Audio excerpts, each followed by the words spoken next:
السلام علیکم۔ آج جس سفر کے لیے ہم نکل چکے ہیں یہ ایک جھیل کا سفر ہے جس سے ہم کشمیریوں نے نظر انداز کر دیا ہے، اور اس سفر میں ہمارے ساتھ ہمارے گھر کے بزرگ بھی دے رہے ہیں۔ آپ اس سفر میں بنے رہے اور اس جھیل کی تاریخ کے وہ قصے میں آپ کو سنانے جا رہا ہوں، شاید جو آج تک ہم نے سنے ہی نہیں ہوں گے۔ سری نگر سے لگ بھگ 30 میل کی دوری پر ایک دل فریب اور حسین جھیل واقع ہے جس کا نام ولر جھیل ہے۔ یہ ایشیا میں میٹھے پانی کی بہت بڑی جھیل ہے۔ اس کی لمبائی 13 میل اور چوڑائی 6 میل ہے۔ یہ سوپور اور بانڈی پورہ کے درمیان پھیلی ہوئی ہے۔ ماہرین کا خیال ہے کہ اس کی وسعت کم ہو رہی ہے۔ جھیل ولر کی تاریخ کے ساتھ عجیب و غریب داستانیں وابستہ ہیں۔ وادی کشمیر کی بوڑھی عورتوں کا قول ہے کہ اس جھیل کے نیچے ایک شہر آباد تھا۔ کیا آپ لوگوں کو پتا ہے؟ جو زمانہ قدیم میں ہی ایک زلزلے کی سبب تباہ و برباد ہو گیا تھا۔ اس زمانے کی تہذیب سے متعلق یہ عام خیال ہے کہ لوگ بڑے ترقی یافتہ تھے اور موہنجو داڑو کی کلچر کی بہت سی باتیں اس کی تہذیب سے ملتی جلتی تھی۔ گویا کشمیر کا تمدن قریب 5000 سال پرانا ہے۔ تاریخ بادشاہی میں مذکور ہے کہ سلطان زین العابدین نے اس جھیل کے وسط میں ایک مصنوعی جزیرہ جس کا نام زین لنک بنایا تھا۔ اس پر ایک مسجد بھی تعمیر کروائی تھی اور بادشاہ تنہا اس مسجد میں عبادت و ریاضت میں مشغول ہوا کرتا تھا۔ جھیل ولر کا نظارہ بہت دل فریب ہے۔ اس کے کنارے پر کھڑا ہو کر نگاہ ڈالی جائے تو پانی ہی پانی دکھائی دیتا ہے، گویا یہ ایک چھوٹا سا سمندر ہے۔ اس کے چاروں طرف پہاڑیاں ہیں اور جھیل کے وسیع صاف و شفاف سطح پر یوں چمکتی ہیں گویا فطرت کی انگوٹھی میں نگینہ جڑا ہو۔ صبح اور شام کے وقت اس جھیل کا منظر خاص طور پر روح پرور اور دل ربا ہوتا ہے۔ آفتاب کے طلوع اور غروب کا نظارہ قابل دید ہوتا ہے۔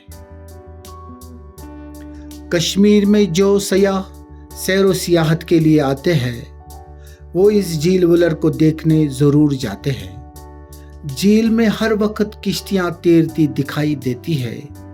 ان کشتیوں میں سیاح سوار ہو کر جھیل کے دلکش نظاروں سے لطف اٹھاتے ہیں۔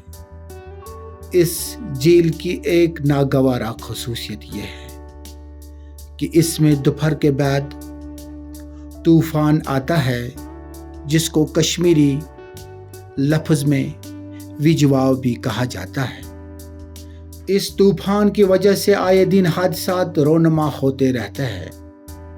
اس کے باوجود لوگ کشتیوں میں بادبان لگائے جھیل کی سطح پر گھومتے پھرتے ہیں اور اس کی سیروں سے لطف اندوز ہوتے ہیں۔ مچھلی کا شکار ہر وقت ہوتا رہتا ہے۔ گرمی کے موسم میں بڑی مچھلیاں پکڑی جاتی ہیں۔ پیشہ ور ماہی گیر اس جھیل کے فیض سے اپنی روزی کماتے ہیں۔ ان کی دلیری قابل داد ہوتی ہے اور اپنی جان ہتھیلی پر رکھ کر مچھلی کا شکار کرتے ہیں اور طوفان کا مقابلہ کرتے ہیں۔ ان کی ہمت اور جوان مردی کی جتنی تعریف کی جائے کم ہے۔ وہ جدوجہد کی زندگی سے مانوس ہیں اور لہو پسینہ ایک کر کے اپنا اور اپنے عیال و اطفال کا پیٹ پالتے ہیں۔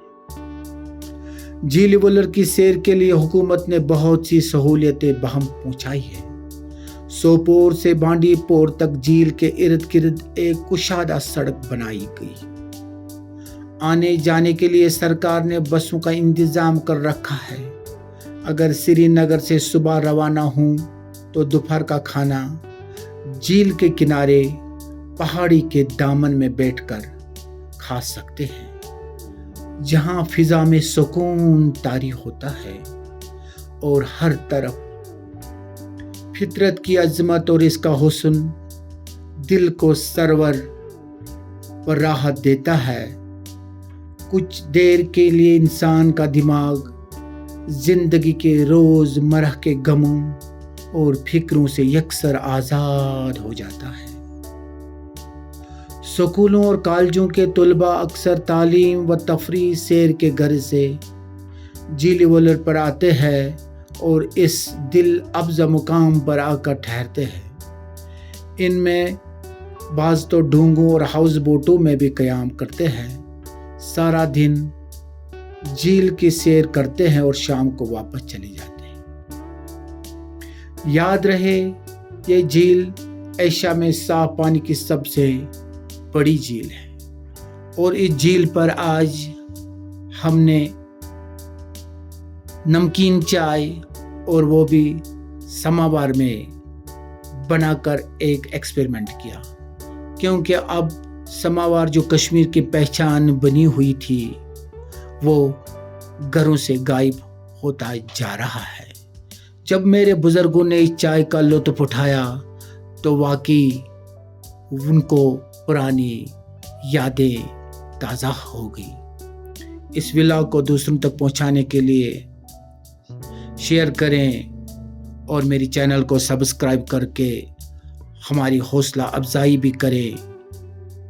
آپ رہیے سلامت، اللہ آپ کو اپنے حفظ و امان میں رکھے۔ اس سفر کے اختتام پر تمہیں سنانے جا رہا ہوں، چلو کشمیر چلتے ہیں، جہاں پر برف گرتی ہے، جہاں پتھر کے نیچے پھول کھلتے ہیں، جہاں چشمے ابلتے ہیں، جہاں بارش برستی ہے، برستی بارشوں میں بھی جہاں کوہسار جلتے ہیں۔ چلو کشمیر چلتے ہیں، چلو کشمیر چلتے ہیں۔